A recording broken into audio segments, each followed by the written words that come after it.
Hi, இன்னைக்கு நம்ம கோகுலாஷ்டமி ரெசிபியில் தட்டை ரெசிபி எப்படி செய்யறதுன்னு பார்க்கலாம். Welcome to Akila's cooking station. இதுக்கு ஃபஸ்ட்டு உளுத்தம் பொடி வேணும். ஸோ உளுத்தம் பருப்பை இந்த மாதிரி கடாயில் போட்டு நல்லா செவக்க வறுத்து அதை மிக்சியில் பொடி பண்ணி சலிச்சு எடுத்து வச்சுக்கோங்க. இந்த அளவுக்கு நல்லா செவப்பாக வறுத்துக்கணும். அதுக்கப்புறமா கடலைப்பருப்பு ஒரு 3 hours நல்லா ஊற வச்சு ரெடி பண்ணிக்கலாம். அதுக்கப்புறமா நம்ம அரிசி மாவு பண்ண போகிறோம். கடைகளில் வாங்குகிற அரிசி மாவு தான். ஸோ அதை நல்லா சட்டியில் போட்டு கோலம் போடுற அளவுக்கு அதை நல்லா வறுத்துக்கணும்.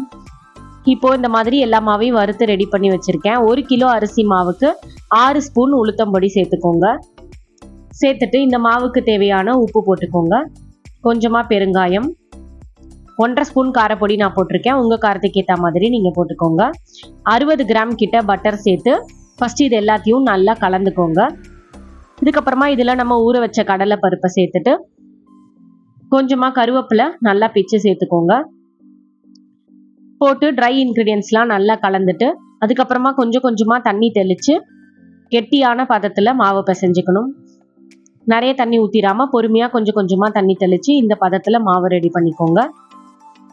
மாவு நல்லா ரெடி ஆனதும் நல்லா ஒரு காட்டன் துணியில் தட்டை தட்டிக்கலாம். ஸோ ஒரு காட்டன் துணி எடுத்து இந்த மாதிரி விரித்து கொஞ்சமாக சின்ன சின்ன உருண்டைகளாக எடுத்து எண்ணெய் கையில் தொட்டு இந்த மாதிரி மெல்லிசாக தட்டிக்கோங்க. ரொம்ப மெல்லிசாவும் இல்லாமல் ரொம்ப கனமாகவும் இல்லாமல் மீடியம் சைஸில் தட்டிக்கோங்க.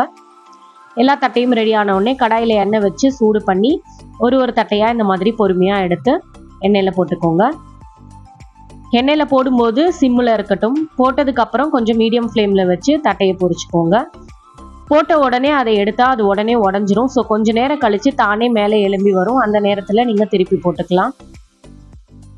இப்போ பாருங்கள், இந்த மாதிரி பொறுமையாக திருப்பி போட்டு ஓசை அடங்கினதுக்கப்புறமா எடுத்தோன்னா கரெக்டாக இருக்கும் பதம்.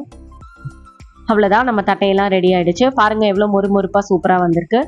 இந்த கோகுலாஷ்டமிக்கு இந்த மாதிரி தட்டை செஞ்சு பார்த்துட்டு எப்படி இருந்துச்சுன்னு சொல்லுங்கள்.